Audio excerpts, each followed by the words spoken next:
Probably we all want to be muted except the person talking, probably. Right. So if you guys want to just... So you're going to, Grant, you're going to do the intros for each person? Yeah. That's fine. I was going to introduce Gordon, so I won't do that. Right, we're now live. We'll just give it a minute to catch up before we begin.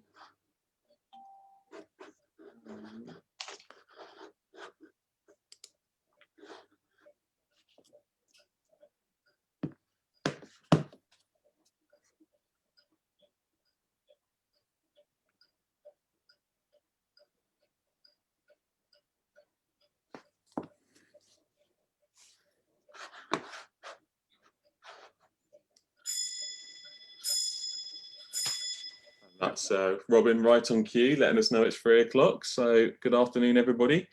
Welcome to our talk this afternoon, A Beginner's Guide to Astrophotography.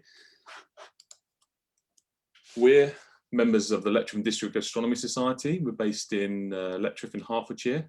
So if any of you are local, then you're more than welcome to join. We have monthly meetings, monthly talks. We've got one coming up this Wednesday. If you're interested, you can find out some more information on our website and our Facebook page. We have an observatory at a farm here in Letchworth, where when COVID allows, we have public outreach evenings, etc., and our monthly talks. So again, if you want to find out some more information about us, then please check out our website and think about becoming a member. This afternoon, we're going to be doing a whistle-stop tour of astrophotography and what types of astrophotography there are, what you can achieve, what you can do in your back garden, what sort of equipment you need, and what sort of techniques you can use. Now, there's an awful lot to cover here, so this talk is a very much an overview, and what we hope to do is have more detailed talks about each area in the future if demand is there for that. So, you know, this really will be a whistle-stop tour. There'll be a Q&A at the end. We're going to start with smartphone imaging with Norman, followed by some digital SLR imaging with Gordon. Darren's going to be covering lunar imaging. Simon's going to be covering planetary imaging, and then we're going to hand back over to Gordon with solar and finish up with David and deep sky, and then we'll have a Q&A session at the end. So without further ado, because we have got a lot to cover, I'm going to hand over to Norman and smartphone imaging.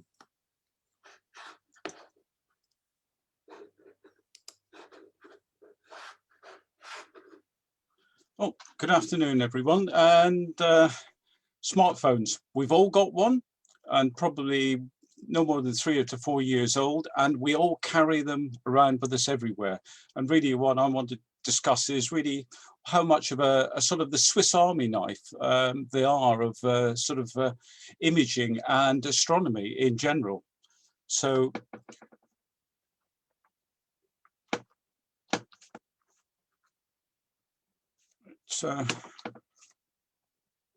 right, yes. So really, I want to go through sensor optics and software on the phone, how you observe with them with your handheld, you support the tripod, adapters, or your tracking mount, your images that you have been acquired with a smartphone, the sort of processing you can do, and the additional capabilities that smartphones give you within astronomy. And there will be a reference resources page. So sensors, it was very bad news because there was a rush for megapixels, and between phone makers, people wanted better images, and the trouble, they achieved that by making the pixel size smaller. And so as the chip size went up, the pixel size went down, and that means you collect less light. And then people started complaining that they didn't work very well in poor light, which of course is a big plus side from the astrophotography point of view, because we want to collect as much light as possible.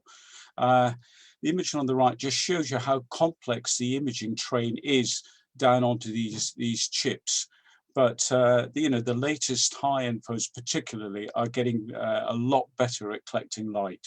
So observing.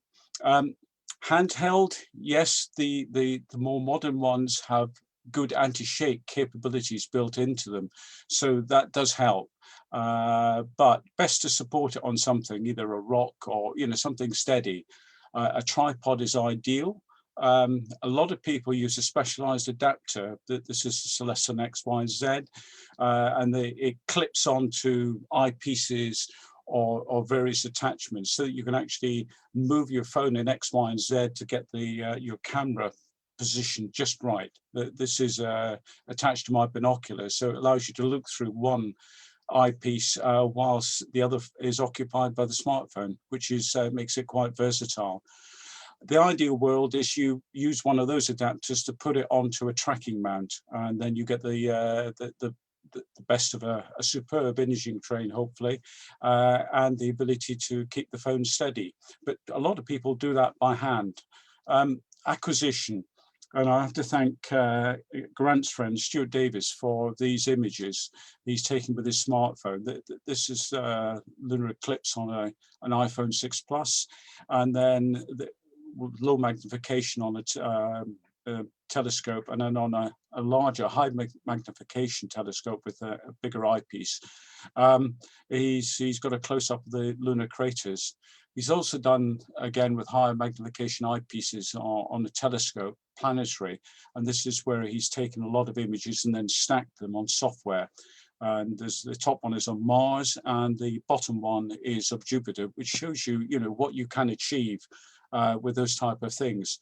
Or you can just go out to your back garden and take a picture by hand, and this is one of Comet Neowise. More difficult is obviously deep sky, where it's much darker, and therefore you need to take more images and stack them. But this is a 7-inch reflecting telescope with a 10-second exposure, but it's a very bright target, M42, but much more challenging than deep skies. So processing, there's lots of pre-processing out there. A lot of people use Deep Sky Stacker. Within the camera, Android, there's a Deep Sky Camera is quite popular, and again helps you in collecting those images. With the iPhone, you've got Nightcap, but the latest two iterations have had special night collection mode anyway, as does a lot of the other modern phones of the last couple of years. That's just a picture of the apps that I have on my phone that I use a lot of time for astrophotography.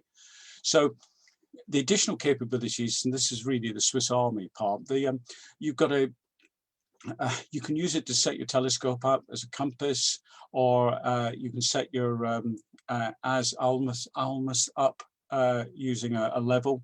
You can keep an eye on the weather, plan your if it's going to be clear. You can also keep an eye on the weather if it's changing. Additionally, you've also got planetarium software, and I use Sky Safari Pro, which is very expensive, but it's superb, and it has a huge star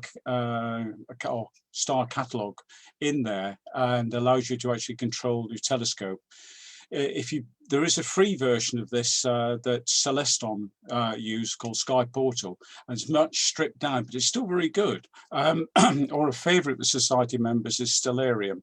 The PC version is free, but the mobile version is, I think, only £2.38. On top of that, you have the ability to use your smartphone to control your, say, an imaging setup, your telescope, your mount, if you move into that. And the two flavors of this, the SAR Pro from Zwo, or a more open standard called Stellar Mate, which you can get a hold of. So really, the mobile phone is your Swiss Army knife. It's very, very versatile, and you've always got it. So with that, I'll hand back to Grant. Thank you.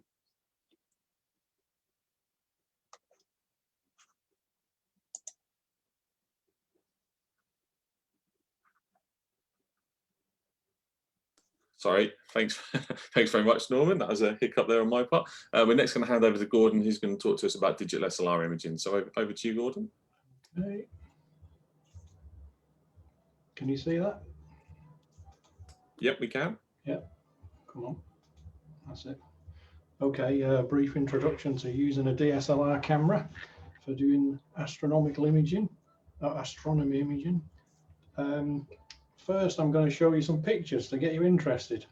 So these are all taken with a DSLR, various camera lenses in various situations. So this is an interesting one. You can see noctilucent clouds, these bright clouds you get in the night, in the summer, comet nearwise, and stars. So that was with a 50mm DSLR lens on a Canon camera, 15 seconds on a tripod. That's a zoomed in with a 100mm lens on a sky tracking device, which Norman mentioned. This is in Tenerife. This was the camera sat on a rock, nice and solid for 15 seconds. And this was under a full moon, so there was a lot of light around. So surprising how much detail there is on the ground as well as stars in the sky. This is from Stevenage. This is in the winter. You can see here Orion, Gemini, and I even managed to catch a meteor. This colour is light pollution, which is the bane of your life as an astrophotographer. And this is with a DSLR stuck on a telescope, the Crab Nebula. So, oh, and this is my favourite, taken with a Canon DSLR, stunning, absolutely astonishing. So, you know, the number of stars you can find in the Milky Way, you don't need a sophisticated camera. It helps, but you can get by with a DSLR. So hopefully that gives you an idea of what's possible. Why do we use a DSLR? Well, they're very versatile. You can shoot with a very wide range of ISO settings. There's lots of lens choices. You can stick it on a sky tracker for long exposures so that it follows the motion of the sky. You can stick it on a telescope, and of course you can use it in the daytime. I will also add that they, you know, you don't have to spend lots of money. There's a huge second-hand market in DSLRs and lenses, well worth investigating if you're interested in doing that. You always need to support a camera for short exposures, wide field of view. So this is with short focal length lenses. You can stick it on a beanbag. A towel or a jumper is not great, but it'll do. But on the ground, somewhere that it's going to be steady for the time you're shooting for. I'd use it on a tripod really for 15 seconds or longer. The sky tracker on a tripod, if you want to go, you know, really much above 15 seconds, it's worth doing that. Otherwise, you're going to get blurred stars, elongated stars. If you do this, I would recommend using exposure delay, 2 or 10 seconds, so you don't get camera shake when you trigger the shutter. And the one thing I would say is don't overdo the ISO. Lots of people get it up to 1600, 20,000. Well, you'll get an image, but it'll be incredibly noisy. Keep to 400 to 800. If you're using a tracker, yeah, 400 white balance daylight, do the delay. You can buy these little intervalometers. You can plug in the camera and tell it to take 25 exposures, however long you want. You must collect at least 10 images, I would suggest, and then stack them. There's free software, as Norman just mentioned, and there's all sorts of imaging processing tools out there, which will help you to get the best of the data that you capture. There's more coming later on the process side, David, when he talks about deep sky objects. This is the sky tracker we've referred to. So this is basically, this axis you point to the pole star, and then it will slowly rotate the camera around the axis so that the camera follows the sky. Very nice and simple. You've got to align it nicely though. Spend a little bit of time getting that right, and you can get excellent results. Really, really good. There's a DSLR stuck on the back of a telescope. This was the setup that took that picture of the Crab Nebula you just saw. And that's where I'm going to stop, because there's more coming later. So who's next? Thank you very much, Gordon. Next up, we've got Darren talking about lunar imaging. So over to you, Darren. Thank you very much. Hopefully you can see that. Good, okay. Advanced, there we go. Okay, so every 27.3 days, the moon completes one orbit around the Earth and takes, hold on a second, sorry. It takes 29.5 days for the moon to complete a complete revolution around its own axis. This gives rise into the wrong impression that the moon does not actually rotate because the rotation period and its orbit period are so close, it appears that it doesn't spin when in actual fact it does. So two interesting things, hopefully you'll notice as you can see this video. Firstly, we only see one side of the moon.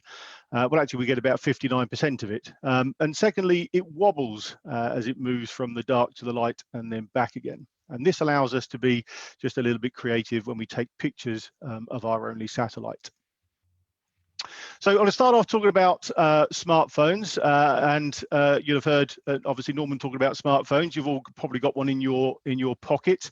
They've come on in huge leaps and bounds over the last few years, and in fact, I think making a phone call on the phone is almost a secondary consideration now with some of the things that they can do with them, augmented reality, and so on.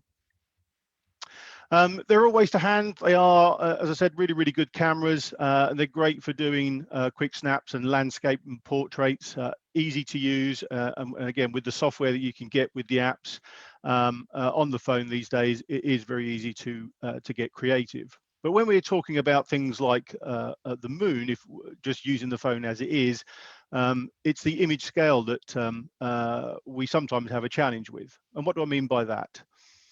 Let me show you. Here's an example of taken with my own smartphone. I've got a Samsung Note 9, and that was taken with that. So nice conjunction, the moon, crescent moon with 2 planets either side. Someone's going to tell me which they are, and I can't remember what it was now. But anyway, that's beside the point. The second one I'm going to show you is a portrait taken from my back garden. So obviously you can see the moon against the evening blue sky, but of course there's no detail. It is just too far away. It is just too small. But that doesn't mean that we can't get creative with it. So the moon glowing through the clouds here creates a nice halo effect. And again, smartphones, the perfect tool for grabbing shots like that. So that's getting started with a smartphone. I'm going to touch on DSLR cameras, even though Gordon's obviously been talking about those.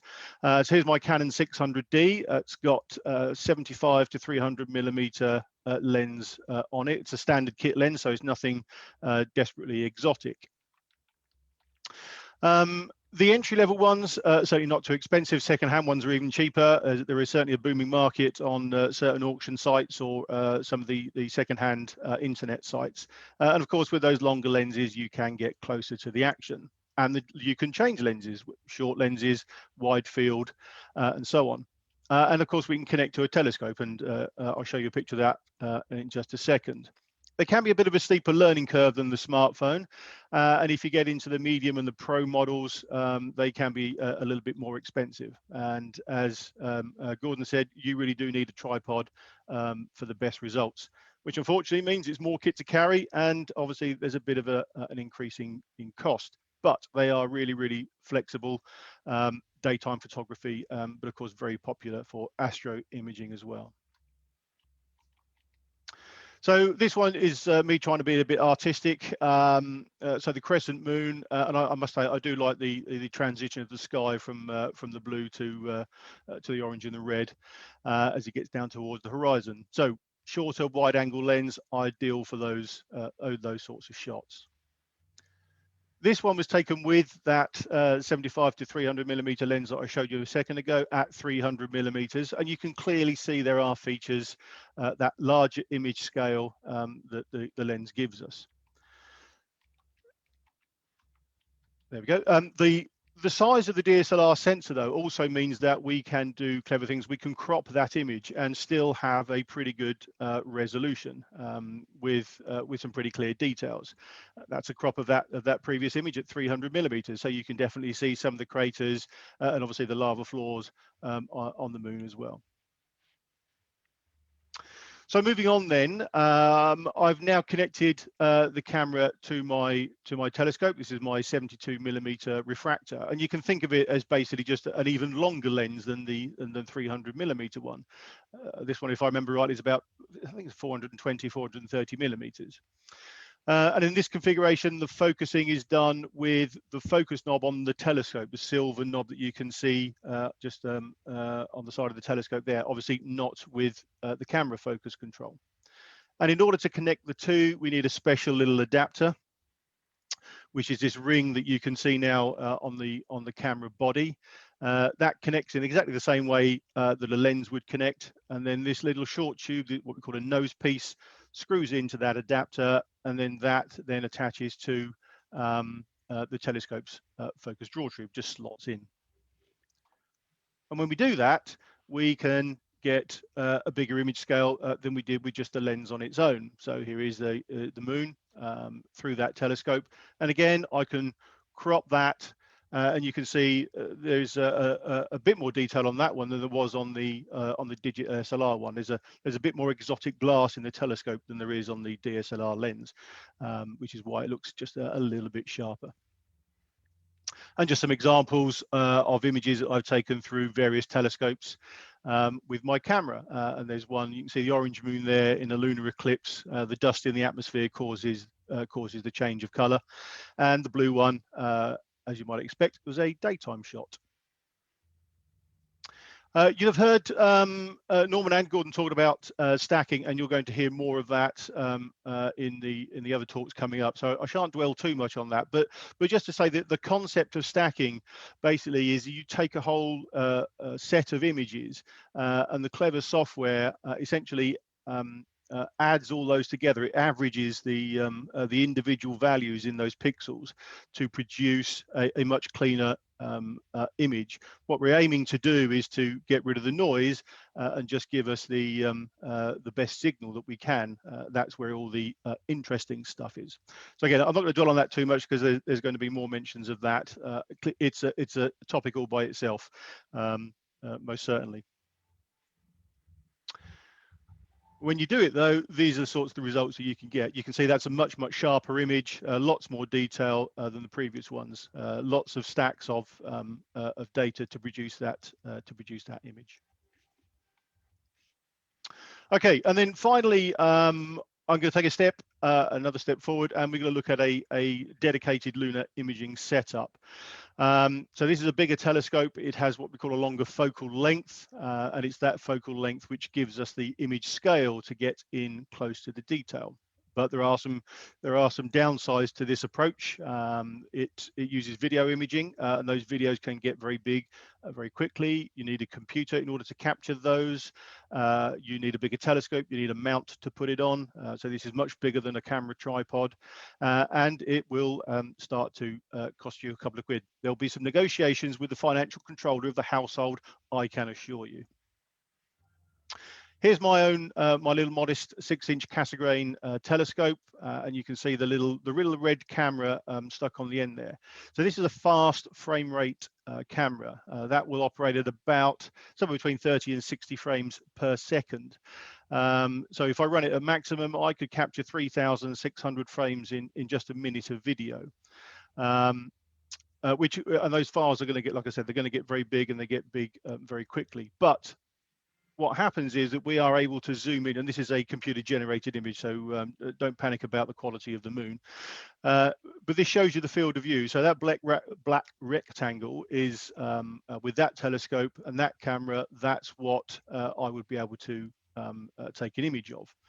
But I can do something clever. I can add an accessory into the mix called a Barlow lens, and the Barlow has the effect of doubling the focal length of the telescope. And when we do that, we can then zoom in even closer to that detail. And hopefully you can see that. Again, don't panic too much about the quality of the image. It's the fact that you can zoom in that we need to be interested in. So I'm going to show you just a short video. Let me click play on that. And you can see the boiling of the atmosphere. So this is the light coming from the moon, and it's having to go through our atmosphere, and that's what happens. And that little bit of movement there is actually me having to adjust the mount. The alignment wasn't particularly great, and I had to recenter the crater before it moved off the screen. And as part of the imaging process, we are going to take multiple videos with a number of those videos and process all those together. So having done that, that's the wrong one. Let's try that one. Sorry about that. Having done that, I then run this through some software. Now you can see that that crater is actually staying still in the middle of the screen, and everything else is obviously moving around it. And here comes that movement of the mount. So you can see now that black line at the top and there at the bottom. So that's the software correcting for me moving the mount around. but adjusting every single frame in that video to produce a much higher quality video. And then when we process all that together, that's essentially the finished result. So you can see there's much more detail. Everything is much sharper. The noise around the floor has all disappeared. It doesn't look too bad at all. And that's been taken into, I use Affinity Photo, and I've adjusted levels and curves and shadows and highlights and so on in order to produce that image. So that's me done. So just in summary then, start off simple with your smartphone. Think about getting a bit creative with it. There's some links. I think we're going to put a separate page up to with these links, but there are some tools out there on the internet to help you get the best out of your location and finding out the best place to get images from. Or of course, you can join a great society like LDAS to get some hands-on experience when we're allowed to get hands-on at some point, hopefully in the not too distant future. And that's me done. Super. Thanks very much, Darren. Next up, we're moving over to Planetary, and that's with Simon. So over to you, Simon. Okay. Here we go. Just a second. Okay. Does that look hopeful? Yep, we can see that. Okay. Perfect. Sorry, it's moved on one there. Okay, here we go. Hello, everyone. It's Simon here in Cotterid. We've got a few minutes to talk about planetary imaging, what you need, what the problems are, that sort of thing. So here's my first example. It's Jupiter, of course, and this was on a pretty good night where lots of detail was visible on camera, plenty of detail in the belts, and actually in the Great Red Spot as well. Here's a close-up of Jupiter. I've included this because we're sometimes talking about the moons of these planets as well as the planets themselves. So here we have two close-ups of, in this case, Ganymede just going in front of Jupiter with its shadow there. Sorry, this mouse isn't working very well. And there's a simulation of what it should be, and these are the actual shots that we actually got on the night. This is Mars. Probably most of you know that in October, Mars was very favorably placed for imaging. And this is one of the images I took. I'll be talking about how that image was actually processed a little bit later. But yeah, very good opportunity to get good detail on Mars. Right, Saturn, get it right. Saturn. I include this one. This was from a long time ago. The reason I include it, it was actually taken with a little Philips 2-cam webcam. And it just goes to show that you don't have to have a very expensive camera to do some of this. The main thing is the telescope, but although cameras have improved, some of the webcams are actually quite good. Or well, don't go out and buy a Philips 2-cam. They don't work with Windows 10 anymore, but it was a very good starting point for me anyway. Okay, now this is Venus. There's several still images here. I've just put them together so it's a little movie. It actually shows the clouds being blown along by the very strong winds on the surface, or what we can see, the cloud surface of Venus. This is at infrared wavelengths. You probably wouldn't see that visually through the eyepiece at all. And my last example, Mercury. There's two images here that I took. Again, they're in a little animation, and they show, well, hopefully quite clearly, the details of actual surface features corresponding to the simulation on the right-hand side there. Okay, so what do we need if we're going to get some detail on the planets? Well, you do need a reasonably sized telescope. I would say for fine detail, probably 200 millimeters or more is good. And of course, you must have this telescope on a mounting that is driven to keep the image of the planet actually on your camera, because they move relatively fast, as I'm sure you know, if you stop driving the mount. What happens if you only use a small telescope? Well, this is an image of Venus taken in the infrared. It's only an 80 millimeter telescope refractor, so really quite small, but we've still got some detail on Venus, and I think that's done pretty well. So you can use a smaller telescope on the larger planets, and you will get detail. It's just that it won't be quite as fine as if you use a larger aperture instrument. Okay, this is the telescope that I first started using for serious images. It's a Newtonian 10-inch f8, so long focus, so quite suitable for the planets, and it's sitting there on quite a sturdy driven mount. What else do you need? You do need, I would say, a motorized focuser. You want to be able to focus without wobbling the telescope, so this is a great help to do that. A Barlow lens, we touched on that before, is needed to magnify the image and to match the size of the image to the actual camera that you're using. A suitable camera, yes. One-shot color is often the best option where you've got time pressures, and the results now are very, very good. Previously, you used to have to do RGB imaging, which I think David might be touching on later. But with the planets, there's not a lot in it these days, and it's an awful lot easier to start with a color camera. And you do need a well-spec'd laptop loaded with some capture software. A Sharp Cap and Fire Capture are both free, and they're both excellent. And of course, you might want some processing software as well if you're going to use your laptop for the processing as well. Going back to my original setup, there's the Newtonian, and you can see the motorized focuser, the Barlow lens, and the camera. No lens needed on the webcam. The telescope does it all for you. I've now improved everything, upgraded. We now have a ZWO camera, still have a Barlow lens, a slight refinement, something called an atmospheric dispersion corrector, which corrects for the color fringes that you see when the planets are low down. Typically, you'd see red on one side of the planet and blue on the other. This corrects for that optically for a higher quality image. And of course, on the left is the motorized focuser. Right, why is this rather difficult, all of this? The planets are pretty small. They're pretty faint, apart from Venus, and there's not a lot of detail on Venus, to be honest, anyway. Wobbles, as Darren showed, yes, there's a lot of hazy distortion going on most of the time. It's a bit like fishing, really, going for the planets. You have to be very, very patient for those good evenings. They also move, yes, we know that. You do need a good motor drive on your mount. Okay, how big are the planets compared to, say, the moon? Just quickly, well, I'd recommend going for Jupiter. There's loads of detail. It's one of the biggest planets.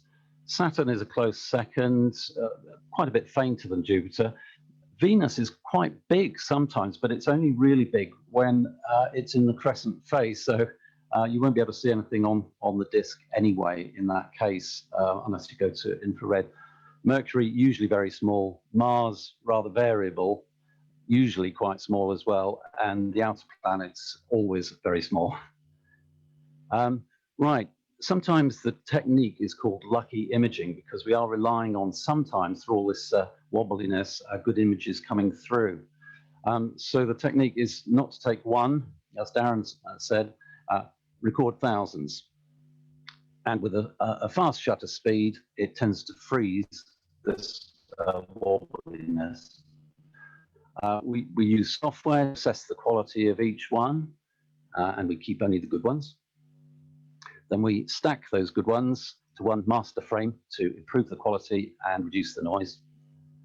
And finally, we can adjust everything, the sharpness, the brightness, the colors in dedicated software and also a general editing package such as Photoshop. Okay, another example. I said we'd come back to Mars again. This is the view of that image live through the telescope, as it were. You might think, well, that's not very good, is it? It's noisy, it's wobbly, it's not very sharp, but actually that image it's gone, did result in the picture you saw earlier. So that actually was very, very good quality. You can soon get to know what is likely to give you a good image. Oh, there it is again, never mind. Right, this is a sort of visual summary of that. Right, record loads of frames. Now you can't go on recording forever because the planet will actually rotate under your camera, as it were, and blur the image anyway, unless you use a very special derotation procedure. So in 2 minutes, I got 35,000 frames. The quality selection narrowed it down to 1,200 frames, and I used a program called PIP for that. Then we stacked that to a master frame using a software program called AutoStackert. Excellent software. And then we sharpened that master frame using wavelets, using a rather old program called Registack, which is still the best program to use really for that. And then finally, we tweak that image, the sharpened image, and adjust all the parameters like color, sharpness, noise, and so on, leaving us with the final image. And that's it really. Yeah, use Photoshop or something similar. That's it really. That's a list of the free software that I use. There are plenty of options on that, but I find these very good, and I'm sure that's available later for you to jot down if you're interested. Okay, that's it. Super, thank you, Simon. That was great. Next up, we're moving on to solar with back to Gordon. I can't share my screen at the minute. Not let me do it. Yes, there we go. Yep, we can see that. Right. Okay.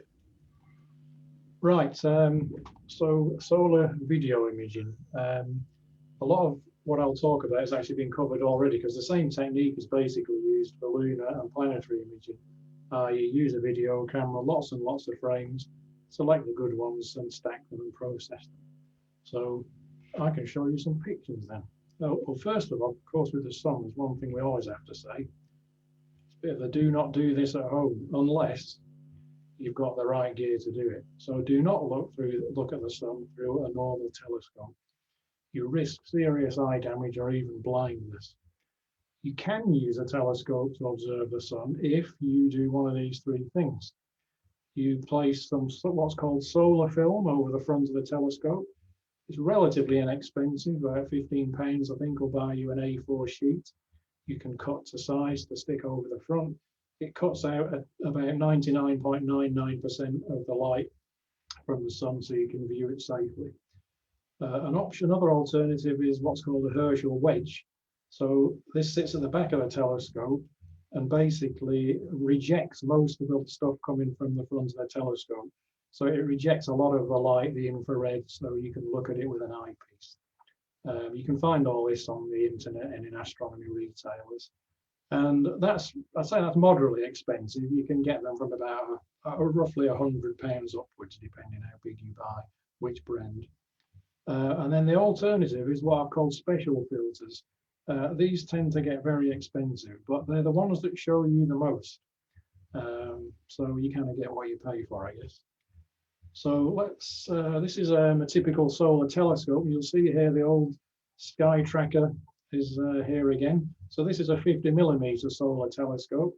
This is one that has a filter in it, and the filter's here.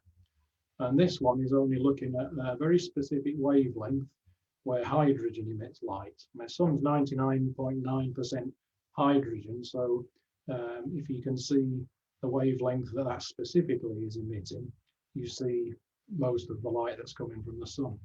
And here's a little red camera, the same one that Simon showed earlier, the ZWO video camera. So with the sun, you've got some choices.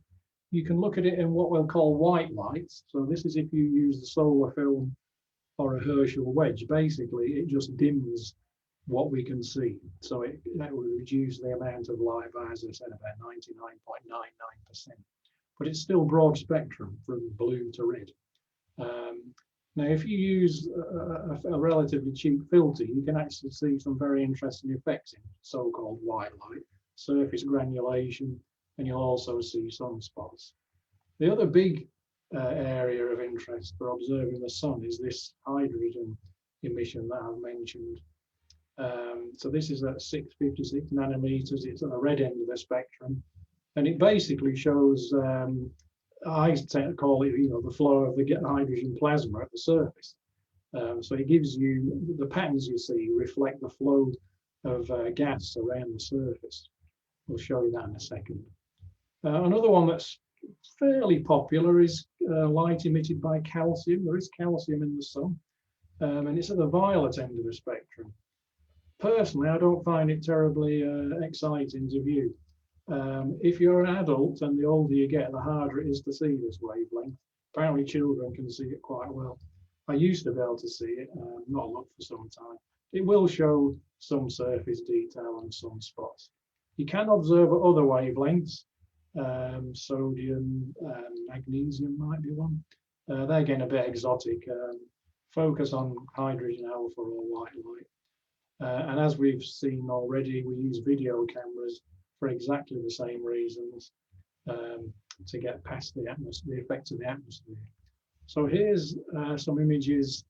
These are going back to 2014, which was at the maximum of the 11-year solar cycle, when there was a huge amount going on in the sun. So we got some lovely sunspots.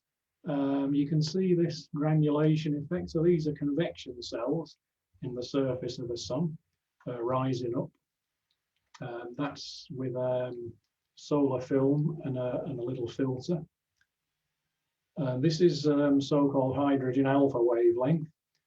So this is just looking at that very specific wavelength, the hydrogen emission in the red. And you can see all sorts of things on this. You can see there's a sunspot. There's what we call prominences. These are slightly cooler areas of gas. These brighter areas are higher temperature areas. And then you can also see around the edge plasma escaping from the surface. That's a close-up of some sunspots. And again, you see all these patterns.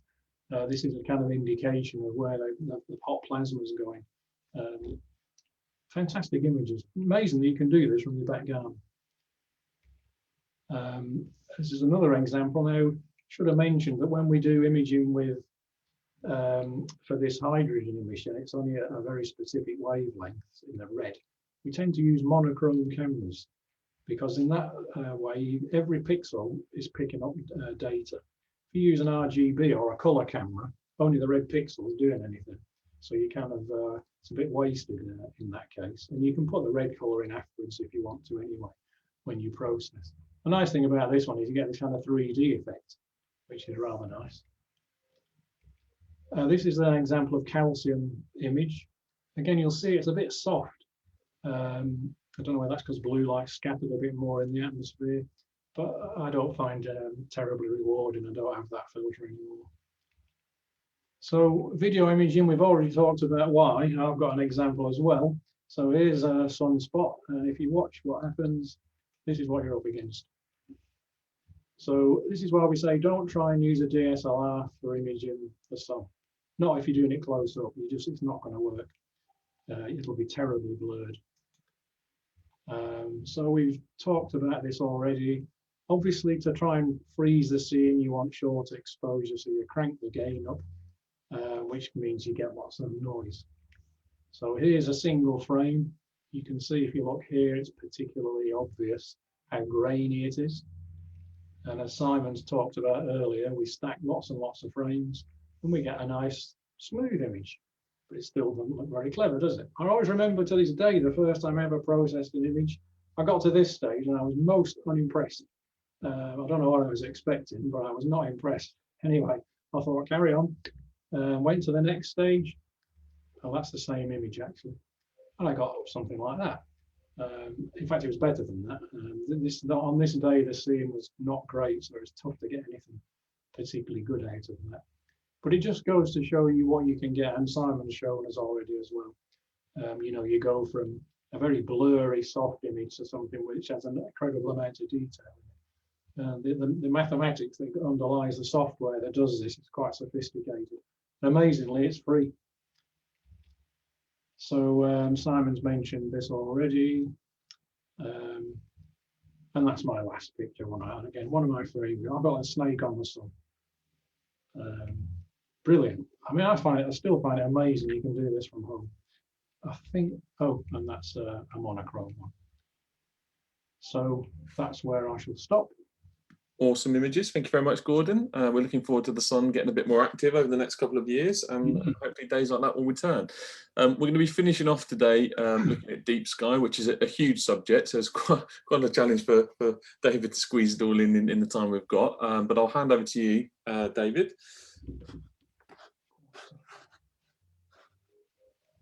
Oops. Yes, I'll say that again. I shall unmute myself. Hello, everyone.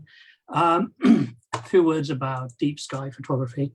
And I think of this as collecting very old photons, which is a sort of, we're looking into the past, which is for me one of the magics of deep sky. We've talked about the moon and planets, and here, for example, are some planets to scale against the crater Tycho. And we're looking at sizes around 20 to 40 arc seconds. Tycho itself, 49 arc seconds across. But when we look at the deep sky, we're looking at objects which can be enormous. That's the Andromeda galaxy, and can be very small. This is the Ring Nebula. So we're looking for a variety of techniques and telescopes to tackle this wide range of scale. And there are two fundamentals in deep sky images that I really must impress on you, I think. One is, when in all the work we've done so far today, and we've described to you, we've talked about video cameras taking very short exposures, trying to snap the available detail in very short exposures against quite bright objects compared to deep sky. But in deep sky imaging, we're going to stare at the sky for long exposures. And by long exposures, anything longer than a few seconds up to, say, 20 minutes. And what happens then is that the seeing in the atmosphere that you've seen in the various videos that Gordon showed, for example, all that seeing merges into a blur. So when you look at deep sky, the resolution that we're looking at is limited to about 4 arc seconds in the UK. So we are limited by the seeing. That's about the smallest detail we can see is about 4 arc seconds. So everything in terms of image scale revolves around that limit.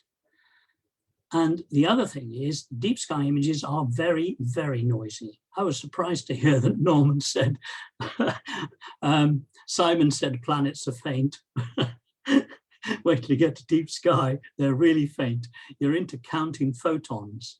I think of the photons from deep sky images coming down like a drizzle, and you're watching a pavement being gradually wetted by the raindrops. And that's how the photons are being collected onto the pavement, as it were, onto the panes. That's how they're being collected by the sensors in your sensor. So a quick word about telescopes. Now, because of the variations in sizes of objects, the telescopes you would use vary, and deep sky images usually have a small collection of different telescopes. So if I wanted to go for wide field images, I would have something like this very nice William Optics refractor, 430 millimeters focal length, and a camera to suit. And I should talk more about that in a moment. And then we could go to, say, 700 millimeters focal length, with a nice little Newtonian reflector, and a slightly different camera on this one. And then we're going for an even longer focal length. Got a 200 millimeter Ritchie-Chrétien here with another camera. And what you'll notice is that longer focal length telescopes demand bigger cameras with bigger pixels. And so what is this about? Well, we've mentioned image scale, so I'll give you my only equation today. For optimum tight, small star sizes, which are limited by the seeing, 4 arc seconds, if you take the focal length of your camera and divide by 200, that more or less gives you the size of the pixel in the camera that best suits your telescope. And you could go up to about 2 times that size. And this is the image scale that's been mentioned by several speakers already. The image scale, essentially the image scale is the field of view of a single pixel of your camera. And that's how to choose the right one. What happens when you change telescopes, you're effectively changing the field of view. So here I've got 2 telescopes, each one's got a reducer, and I'm varying the focal length from 500 millimeters to 1600 millimeters, and I've got the same camera. And what we see here is I'm trying to decide, for example, what camera and telescope to choose to image the Leo triplet. And here we are, 3 little galaxies, and the best one is this one, which is a refractor without a reducer on it, but with the same camera. And this sort of facility for looking at fields of view is offered by all of the software that's been mentioned this afternoon. Stellarium, this is a picture from Carte Ciel, which is also free, and Sky Safari on tablets. So when you've set yourself up with say a small refractor and a camera, you can achieve images like this. This was taken with a Skywatcher Equinox ED80 telescope and a QSI camera, a monochrome camera. I must admit the camera is a bit special, but with a bit of work, you can achieve this sort of result with a small telescope. There's often debate about telescope types, and if you look on some forums, they go on at length about which is the best type of telescope. I've tried to summarize that here. Refractors are excellent as a starting point, give clean images, high contrast, but the highest quality is very expensive. Newtonians are probably the best value for money. You have issues you to deal with. You've got a bit of coma, you've got to compensate for. They need collimating, and they don't work very well in wind. Remember, we're taking long exposures here, so wind is your enemy. And then for longer focal lengths, you'll go for a folding design, and they come in various flavors depending on the figure of the mirrors. Collimation, once again, is very challenging now, and it demands very high quality accessories in terms of mounts and cameras. Just a word about cameras. We've mentioned one-shot color cameras, and what's going on in a one-shot color camera, a DSLR, for example, is that the sensor is covered with a matrix of filters like this. The camera actually takes 3 pictures, 1 red, 1 green, and 1 blue, and the camera software interpolates and fills in the gaps where the other filters are blocking the light, and makes a red picture, in this case, a green one, and then a blue one, and puts them together and gives you your full color picture. So when you press the shutter on a DSLR, this is what it does. Chunk, just like that, in an instant. The alternative is a monochrome camera where all of the sensor is sensitive to all colors. And so you use a blue and a green and a red filter to take 3 separate individual pictures, and then you blend them together with image processing. And as an example of the sort of thing you can get, this is a Skywatcher 120 ED refractor. So it's got 2 lenses, and I'm using a Canon DSLR camera bought off eBay, believe it or not. And this is Messier 33, the trapezium galaxy. And it's a very presentable image. The critical will start to notice things like little red fringing around some of the stars, but this is the sort of thing you can achieve with quite modest equipment. If I change to a 3-lens telescope, an APO, it's called refractor, and go for a monochrome camera, which is cooled, then this is the same trapezium galaxy, and now we can see much more detail, much more subtlety in the colors. We're actually seeing the star-forming regions in M33, and the stars themselves have got lovely colors and not so much in the way of fringes. I must mention mounts for deep sky and imaging where you have to track the sky. This is probably your most important accessory, and is where you're going to spend quite a lot of money if you've got a big telescope. It has to be equatorial to track the rotating image across the sky. And my minimum standard would be something like Skywatcher HEQ5 Pro, or its equivalent today. You're looking to spend about £700 or £800 on that. Then you go up through the EQ6 family. And finally, quite a number of us now are into Skywatcher EQ8, which can carry a lot of load, but we're looking at £2,500. And the setup would look something like this. It's an EQ6 with a 10-inch Quattro on it. Here's a DSLR imaging camera.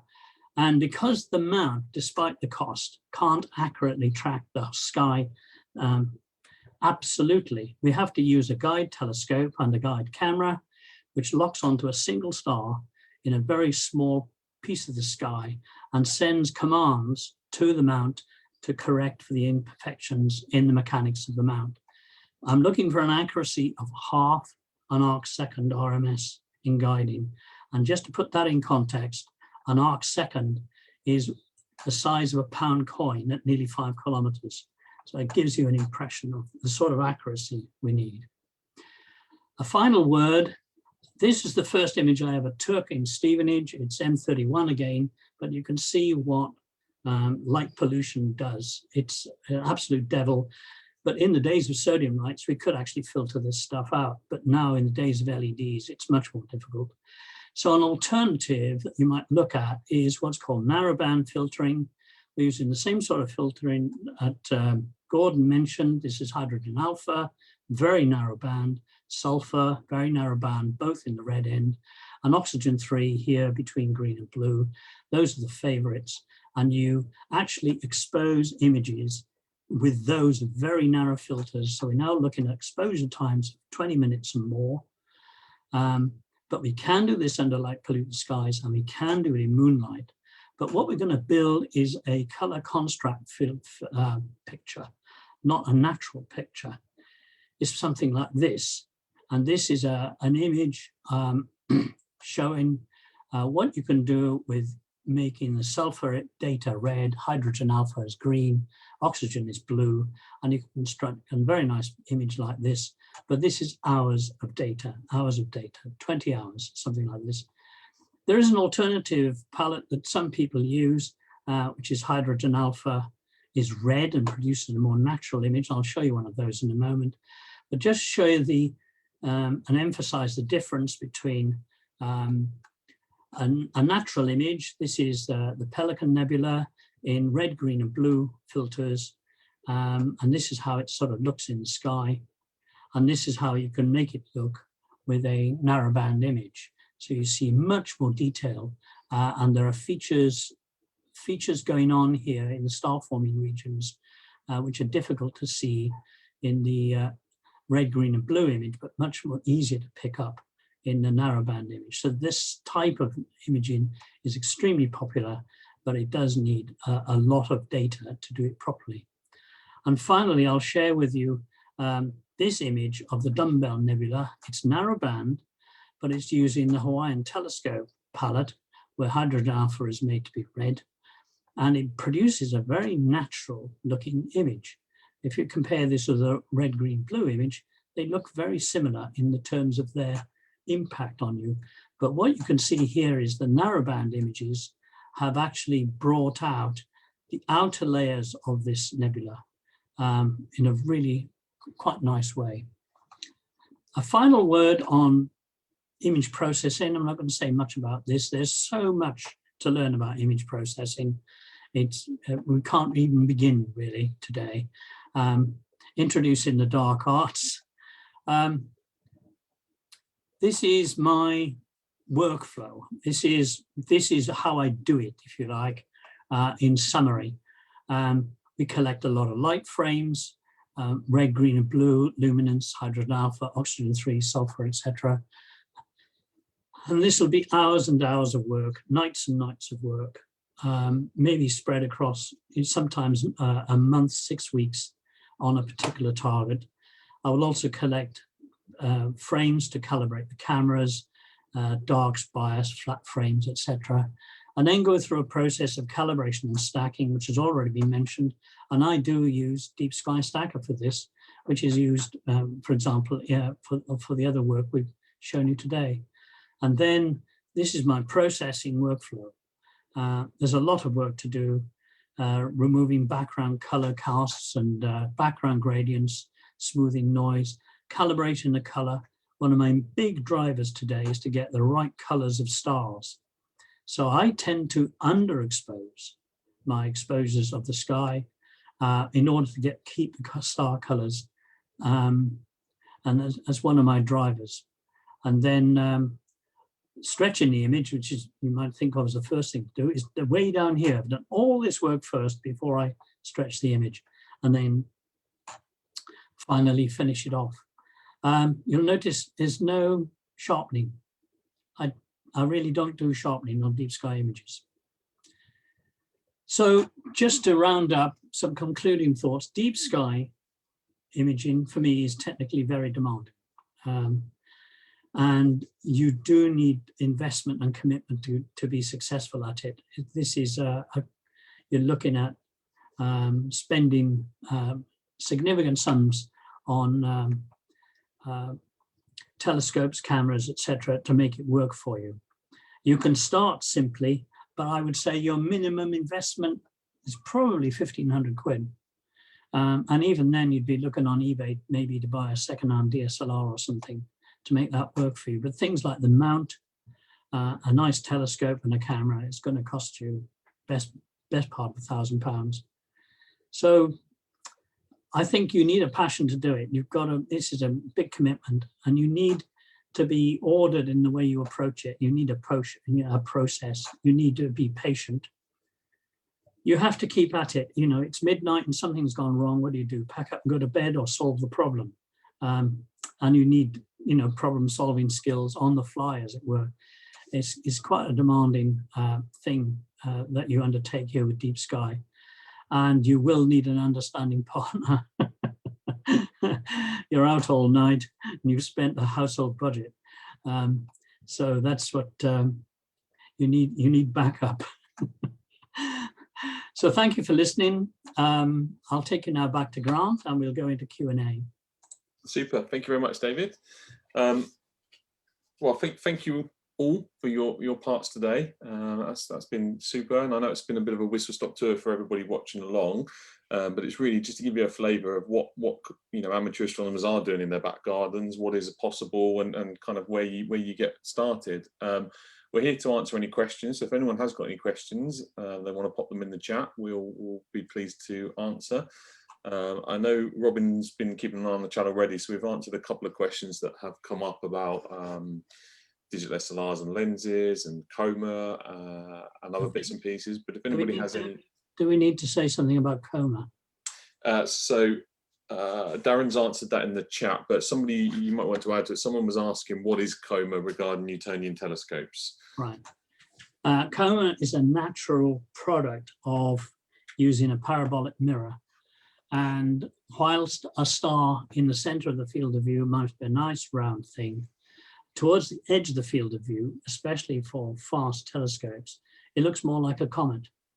So the star develops a tail, and that's all around the edge of your image. You'll see these tiny little comet shapes, and the further out you go, the worse it gets.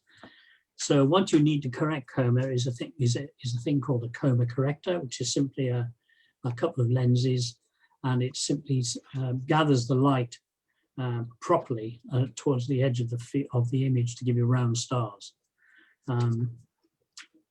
Does that do it in terms of an explanation? Coma is a natural aberration of the telescope. Yeah, I think that's great. And it's worth just, I guess, saying about reflectors as well. If you're imaging with a reflector, you've got to get your collimation spot on. And that's very, very important. And that's probably a plus towards the refractors, that actually a refractor is quite a simple place to begin with astrophotography. There's less in the way of setup and collimation and things like that. I think it's also worth, without trying to get too technical, Grant, it's also worth pointing out that if you're imaging with a reflector, a Newtonian reflector with a digital SLR, you need to do your research to make sure that you've got the right couplings and the right focuser. Otherwise, you might find actually that you can't reach focus with the reflecting telescope. There are ways around it. So if you're thinking about that, ask for advice. Don't go spending the household budget, as Dave puts it, and then find out that you still can't take the images. Do ask and do some research beforehand. Absolutely right, Darren. And in the Skywatcher brand of telescopes, for example, you can buy a 200p, which is a visual observing telescope. You can buy a 200 PDS, which is for imaging. And the key to it is that the focal plane is further out from the tube, giving you room to put your camera and any filters, for example, that you might need between the tube and the camera. Okay. Thanks, David. We've had a question come in from Tansy. I saw an adapter for smartphone to binoculars, but attached landscape rather than portrait orientation. Does this achieve a better image as struggling to get a good alignment for imaging, or is it just me and I need more practice? It's practice, really. I mean, I think lots of things. I mean, it depends on the age of your phone. I mean, one of the most difficult things to do is to achieve focus. You know, if you can go into pro mode on your phone and do a manual focus, and then iteratively get down onto the correct focus point. But you know, with the adapters, you can swing the image any way you want. I think even with the adapters, it can still be a little fiddly, can't it, with the smartphones getting it all lined up. And it's worth doing that during the daytime.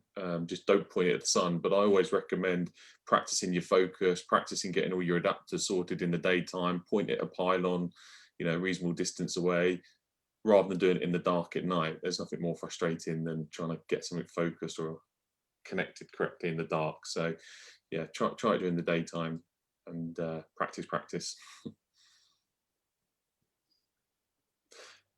One thing I was going to mention, because it came a couple of times in this talk, is the place where we kind of, a lot of us start, which is, for me, it was an ED80. That's where I started imaging. And by the sounds of it, David, you started with an ED80 as well. So, you know, when we talked about refractors, something like an 80mm ED refractor is a really good place to start. It's a very manageable instrument. They come up readily secondhand. It's often easier to find a way to focus your digital SLR or whatever camera you're starting with, and you don't have to worry about collimation. So it's probably a good starting point. I would absolutely agree. And you know, I've read online, you know, so a lot of people say, well, you know, the best place to start is a Newtonian. I would disagree, really. A good small ED refractor, I think, is probably the best place to start. It's much less trouble. Newtonian's a good value for money in terms of aperture per pound. Yeah. But you're suddenly into a project. You've got, you know, focus incoming issues we've already mentioned. You've got coma correction to do, and you've got a collimate thing. And then you can get problems of doing and all the rest of it. And you're already, then you're on the slippery slope. You know, you're out there to try and get images, but you could just be spending most of your time fixing problems. It's the size of the Newtonians as well that people very often get taken aback by when this enormous box turns up on their doorstep, and they weren't even a modest 8-inch one is actually quite a big instrument. By the time you're trying to get it onto the mount, and if you're on your own, it can be slightly nerve-wracking. It's a big thing to try and lump around sometimes. And you'll end up having to put dew shields on it and the rest of it. And you'll end up with a thing that looks like a sail. And if there's the slightest breeze, it'll tremble. And that's your image gone. And I've done it. You know, I've got the badge for that one. When I moved to this house here, suddenly discovered it was quite breezy across the garden. It's very exposed. Yeah. And imaging outside was a real issue. I made that exact same mistake early on. I decided to go from the ED80 and try to image through a 10-inch reflector, and the wind and the vibrations were just such a pain. Yeah. So I think the refractor is a really good place to start, and you know, worry about the more advanced instruments as you get into it. But you can get some very pleasing results with a digital SLR and just the lens, as Gordon was showing us earlier, or digital SLR on the back of a you know, a small telescope, a small refractor. There's been a great comment posted on the question, Grant. Comment from my daughter: the most difficult thing is actually finding a night where it's not bloody cloudy. Yes, welcome to imaging in the UK. This is the challenge we face, and we're not going to talk about mega constellations of Starlink satellites either. We're not going to go there. We're not going to go there. Well, I think we've answered all the questions that have been coming up in the chat. So I was just going to leave everyone with a reminder that if you're interested in finding out more, then we hope to have more of these workshops ongoing and go into a bit more detail on each subject. It's been a huge amount to cram into a very small amount of time. So hopefully it's given you a flavour and a bit of a taste of what's doable. And just want to kind of plug the society once again. Even if you don't live local to us, you were able to come and join the talks virtually. And if you are ever in this area, then hopefully once we can start having physical events again, follow our Facebook page, and we'd love to welcome you at our observatory when COVID allows. But until then, we've got a big program of activities over the year. Lots of speakers coming up. We have a fantastic newsletter that comes out once a month. And we're a very kind of active and vibrant society despite lockdown. So, you know, if you are looking for somewhere to join, then please consider us. And thank you all again for joining us. If there's nothing more anyone wants to add, then I suggest we call it a day here. But please follow our page, and we'll hope to see you again in some future events. Robin's plugging the price. Thanks for that, Robin. And thank you all for joining us. We're going to close the live stream now, and we'll see you again next time. Thank you.